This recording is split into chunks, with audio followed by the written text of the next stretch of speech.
Hi Aries, welcome po sa ating channel. At ito ay inyong weekly Gabay Tarot reading for June 10 to 16, 2024. So this is your career and money, Aries. Please be reminded kung naka-resonate kayo, comment down.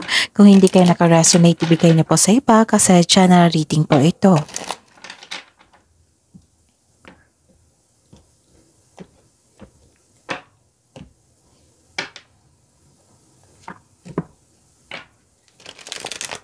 Gamitin ang reading na ito bilang gabay lamang. Please like, subscribe, and click bell button for notification para updated po kayo sa daily tarot reading natin.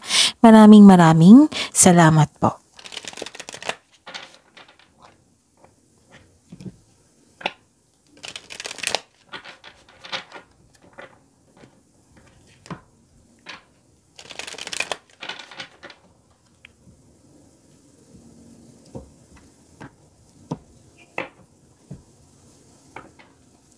Spirit's Guide, mga ganap po sa career and money ni Aries ngayong June 10 to 16, 2024.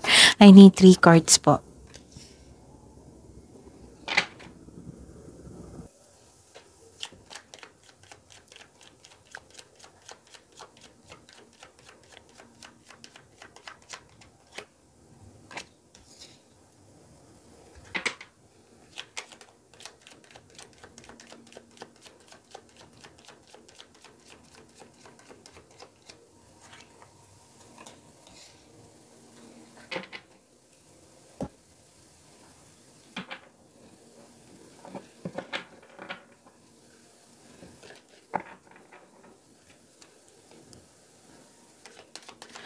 Spirit's Guide, I need 2 cards po.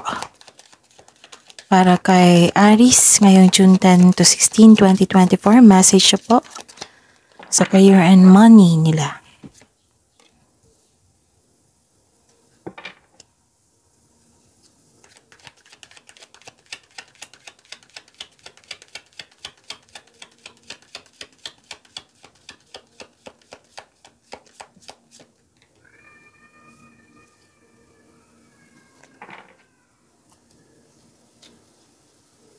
Okay, Aries, ngayong June 10 to 16, 2024, for your career and money, may nakita ko ditong may concern kayo sa isang tao na sobrang stricto. Pwede din matigas ang ulo na ayaw makinig sa inyo. May nakita kong burden dito, nabibigatan kayo, nahihirapan, may obstacle or disappointed kayo kasi may delay. May nakita ko dito nahirapan kayo sa paggawa ng desisyon kasi may dumating na opportunities or kailangan magkaroon ng desisyon. May choices po kasi. May nakita kong choices dito na pumipili kayo. Okay? So ang advice po ng card dito na kailangan nyo magkaroon ng solidong plano. Oo, bago gumawa ng malaking desisyon. Kailangan kasi ng sigurado yan para walang pagsisisi.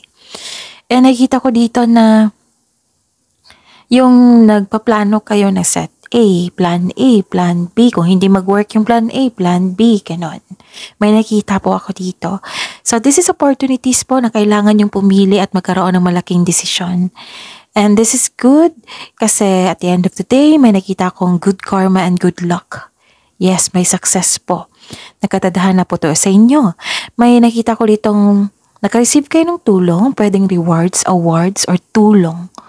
Nakita ko dito yung happy kayo kasi may positive opportunities Oo, na dumating. Kailangan lang pumili. Tapos may nakita kong good luck and good karma and things going your way. Wow, ang ganda.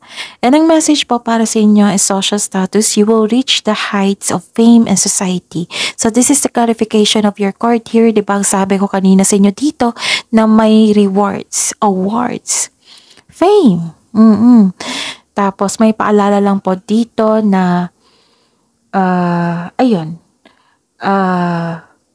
don't get arrogant. Okay? So, you will reach the heights of fame and society. May paalala lang po dito and may nakita ko dito moving up. Career is on the rise, Aries. Career is on the rise, new offers and opportunities and salary increase. Yes, again, moving up. magkakaroon ng development, pwedeng expansion, growth. Yes, growth ito, moving up. Career is on the rise. New offers and opportunities, salary increase. So, kailangan nyo lang magkaroon ng malaking desisyon dito kasi may opportunities. So, hindi lang isa, marami. So, go to the next level. Wow, ang ganda. Ang ganda ng rating. So, tingnan natin. Spirit's Guide, Aries. Spirit's Guides, energy pa ni Aries sa career and money nila ngayong June 10 to 16, 2024.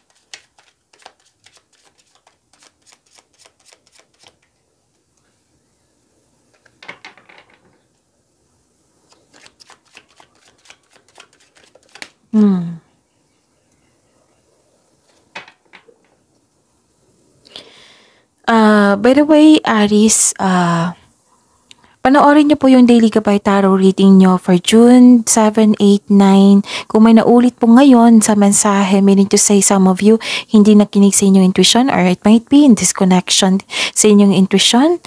Marami kayong iniisip and pinadaan dito yung mensahe.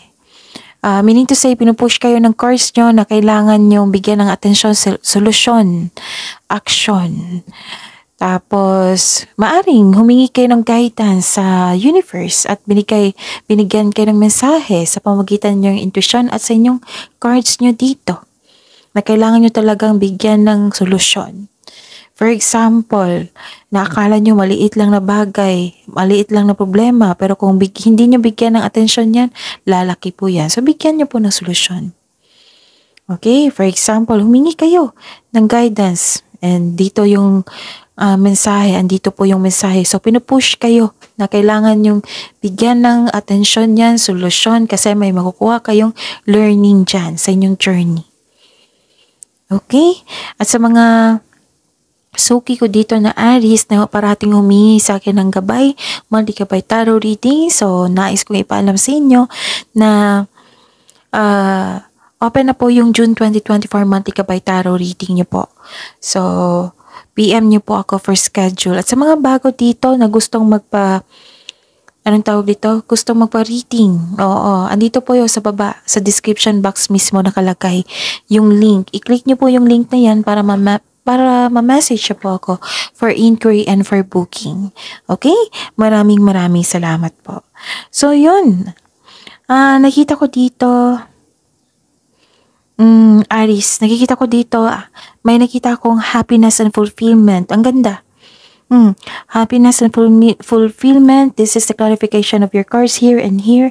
Moving up. Next level na. May nakita kong fulfillment sa inyong pangarap. Granted yung manifestation nyo. So, claim nyo ito, Aries. Nagkaroon ng completion of cycle. Granted yung manifestation. May kasiyahan at kagalakan sa mga bagay uko sa pamilya or tungkol sa inyo kasi may tagumpay. So, this card focuses on achievement of a level of love and success na nagbibigay sa inyo ng katahimikan. Katahimikan po, serenity, satisfaction at pasasalamat. Success in workplace, pwedeng sa home, sa bahay, i-acknowledge mo ang nagbibigay ng suporta sa iyo galing sa inyong pamilya, basta grupo ng tao. Pwede kasamahan mo. Oo, na nagbigay sila ng suporta sa inyo, Aries. Kung ikaw ay may balak na mag-change ng career o magtayo ng negosyo, know that you have the very supportive group of friends, family. Yes, buong suporta sa inyo. May bagong simula talaga. Change career, pwede. Na-motivate kayo dito nagkaroon kayo ng inspirasyon to take in action with courage. Ang ganda. Okay, bagong simula ito pagtatapos, tapos bagong simula. And this is a new beginning, freedom, anticipation, curiosity sa bagong simula, nagkaroon ng new journey. So, kailangan lang po ng pag-iingat dito, okay? So, this is a leap of faith. Hindi kayo takot sa obstacles, sa challenges. You know you are on the right path. Kumbaga, bahala na. The advice is mag-ingat sa padalos-dalos na pagpasya. Kailangan magkaroon ng solidong plano, konkretong plano, and listen to your intuition. So, Spread your wings and fly. You should take a risk and try something new. Try to step out sa comfort zone nyo. Okay? So, tatlong card na po nagsabi dito na you are moving out from your comfort zone. Okay? Ang lakas na ng loob mo dito. So, take a leap of faith. Magbigyan ng tiwala sa support ng universe sa inyo. You are divinely guided. Huwag kang matakot. Instead, i-acknowledge mo ang mga lessons na na-encounter mo. So, this will lead you to new opportunities. Okay? Nagkaroon po ng personal and spiritual evolution po dito. Wow!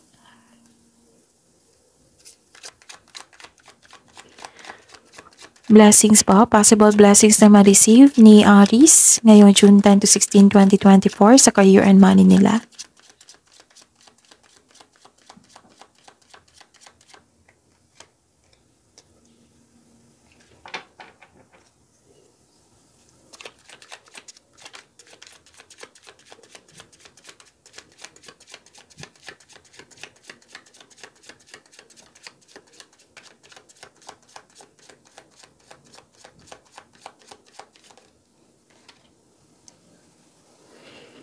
Okay. May nakita ko ditong awakening, acceptance. May purpose sa bagong simula. Nagkaroon ng self-assessment, atonement. Yes. And ang sabi po dito, kung nagkamali kayo noon, huwag niyong dalihin sa present. Kumbaga, kung nagkamali kayo doon, so be it. So take mo lang yung lessons na sa journey, past journey niyo po. Tapos, hindi ibig sabihin nagkamali kayo noon, magkakamali kayo ngayon. So, have a confidence. And, mag-focus kayo on releasing the past kasi may iniisip kayo sa pagkakamali mo sa nakaraan. So, focus kayo sa pag-release sa past and move forward into a new and more successful period. So, acknowledge mo yung success is coming. Yes, ilang beses na lumabas dito. So, claim nyo na yan. Aries, acknowledge for your success is coming. Parating na po. May financial growth din na magkakanap. Okay? It might be this binigay na opportunity sa inyo kung pipili lang kayo at magkaroon ng magandang desisyon. So, magbibigay po ito sa inyo ng mas successful na period. Okay? So, success is coming. So, claim nyo na po. And, ayun. May magsasorry nga sa inyo dito. Pwede din na may umamin sa inyo. Pwede din na, what I meant is, basta may pag-let go dito sa past. Nakikita ko dito. Okay? So, ano pa? May nakita ko ditong possibilities. Okay. Marami kayong iniisip na ideas. Inspired kayo ngayon. Nagpaplano ka ng dagdag investment para magkaroon ng financial growth. Mas lumaki yung pangarap nyo po. Mas lumaki ang pangarap mo kaya nagpaplano ka ng karagdagang investment. Para sa mga may trabaho, nagpaplano ka to level up. Moving up. So this is the clarification of your card here. Na career is on the rise. New offers and opportunities. Salary increase. Go to the next level. So sabi dito, this is the clarification. Nagpaplano ka to level up. Pinagigihan mo pa yung trabaho mo para ma-promote. So nakikita ko dito yung pagpaplano at contemplation. Okay?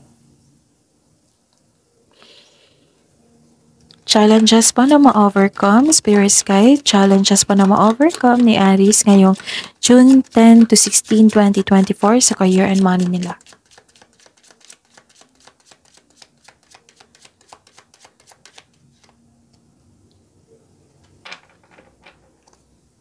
And the clarification po. Kunin ko to. Okay. May nakita ko dito, this is challenges, right, na ma-overcome nyo. Nakikita ko dito na, okay, ginagamit mo ang katalinuhan mo o lohika para makamit ang tagumpay. Gumagawa ka ng action upang manindigan and trust your intuition. Okay? Magtiwala sa inyong boses. Gumagawa ka ng lohikal na action sa inyong mga layunin na maaring humantong sa pagiging sariling boss. Okay, dalawang card na po nagsabi dito na may promotion. Pwede din na may nag-offer sa inyo na yung pagtanggap sa isang tungkulin upang mamuno. Ang card na ito ay maaaring din kumakatawan sa what I meant is ginagalang ka ng mga tao, marami kang kontribusyon sa inyong mga gawain dyan.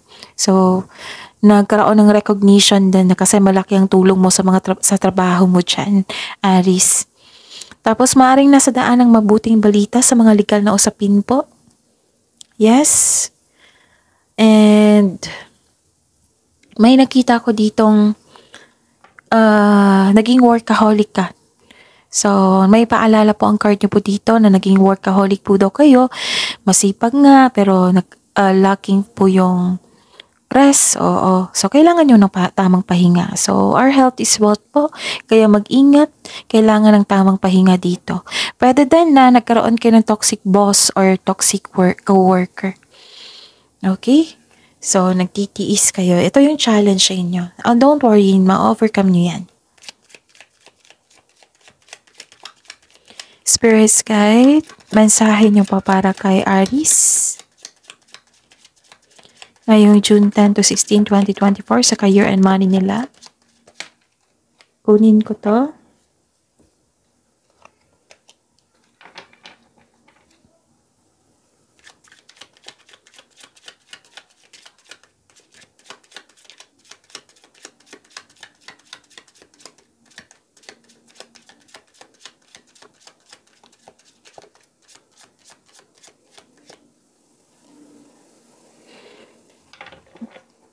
Ayaw mo nang masaktan dito. You are guarded. Nakikita ko rin dito na nagmamasid ka. Pwede din nag-observe ka. Tahimik ka lang pero nag-observe ka. Alam mo ang mga nangyari dyan. Pero tahimik lang kayo, Aries. Nakikita ko dito yung success, completion, you're reaping rewards. So, 3 card na po nagsabi dito na may rewards, awards, recognition. And nakikita ko dito yung accomplishment and success. So, claim nyo ito, Aries. May matanggap kang rewards or recognition sa trabaho. Mayroon din ako nakitang promotion. So, ilang beses na lumabas dito yung promotion. Pwede din promotion sa pagtaas ng sweldo, ng allowance. Para sa mga negosyante dito, may positive review kang matatanggap mula sa inyong customer or kliyente. May nakita rin ako ditong pagtatapos, graduation po, na i-celebrate ninyo. This is a perfect situation. Maaring parating na ang gantimpala o positibong resulta ng inyong proyekto. So, celebrate your wins and acknowledge how far you've come. And you are now ready to begin a new journey po. May nakita rin ako ditong tapos na ang construction ng dream house mo. Pwedeng proyekto mo. So, everything you have worked for is coming together. Ang saya. May nakita rin ako ditong nag-celebrate kayo ng monthsary or anniversary sa trabaho. It might be. And, yun. You are guarded. Nakikita ko dito na nag-iisip ka, nagbabalanse ka kung ano yung pipiliin mo. Kasi may opportunities, right? Nag-iisip ka talaga, nagbabalanse ka dito. Naging wiser ka, kaya nagkaroon ng time for reflection. Binabalanse mo kung ano yung pipiliin mo para makagawa kayo ng best decision. So, take time at magkaroon ng matibay na plano bago ka pumasok sa career o negosyo. O kung pwede, kung magkakaroon ng change career, so take time para pag-isipan ito ng mabuti. Natatakot ka dito na mag-decide o iniiwasan mo ang magkaroon ng failure sa financial choices na nagkaroon ng negative outcomes noon. So dobling ingat mo dito eh. So, sabi po ng card dito na don't hesitate too long. Aries, listen to your intuition and choose options that make sense on a gut level. And I consider na lahat naman kayo dito nakasubaybay, alam nyo kung paano mag-connect sa inyong intuition. Kung hindi pa, panoorin nyo po yung May 17, 18, or 19 kasi nag-discuss po ako doon about connecting to your intuition. So, claim nyo na itong success and completion. So, indeed, things going your way. May positive outcome. Moving up ito. So, go to the next level. Huwag mapaghinaan ng loob. And iwasan nyo lang mag-overspend sa trabaho or control on overspending sa kaperahan. Okay? So that is your reading. Aries, please like, subscribe, and click bell button for notification para updated po kayo sa daily tarot reading natin. Maraming salamat po.